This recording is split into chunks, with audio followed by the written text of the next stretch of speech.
বন্ধু তুমি একা হলে আমায় দিও ডাক, তোমার সাথে।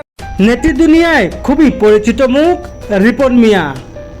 বিনোদনমূলক ভিডিও বানিয়ে সামাজিক যোগাযোগ মাধ্যমে ছেড়ে দিয়ে এতেই জনপ্রিয়তার শীর্ষে রয়েছে রিপন মিয়া। বেশ কিছুদিন আগে রিপন মিয়াকে নিয়ে বিতর্ক সৃষ্টি হতে না হতেই নতুন করে আরেক বিতর্কিত এক ভিডিও প্রকাশ পেয়েছে সামাজিক যোগাযোগ মাধ্যমে।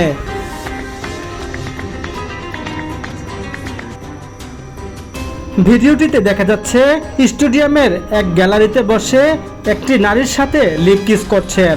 এরকম ভিডিও এবং সামাজিক যোগাযোগ মাধ্যমে বেশ কিছু ছবি ছড়িয়ে ছিটিয়ে প্রচার করা হচ্ছে। রিপন মিয়ার সাথে ভিডিও ফাঁস কে এই নারী। ভিডিওটি ফাঁস হওয়ার পর থেকে রিপন মিয়ার ফেসবুক পেজ থেকে কোনো কিছু এখনো পর্যন্ত জানানো হয়নি। তবে ভিডিওটি যারা যারা প্রচার করছে সে সমস্ত কমেন্ট বক্সে দর্শকরা লিখছে এটা এআই দিয়ে বানানো, এই ভিডিও সত্য নয়। বাংলাদেশ হংকং চায়না ফুটবল খেলা দেখার জন্য আপনারা সবাই আসবেন আর বাংলাদেশ দলকে সাপোর্ট করবেন, কেন আমাদের দেশের মাটি সোনার চেয়েও খাঁটি। কিছুদিন আগে খেলা দেখার জন্য রিপন মিয়া দেশের বাইরে যান আর সেই স্টেডিয়াম থেকেই তিনি ভিডিও বার্তা দিয়েছেন। এইটাই বাস্তব। I love you.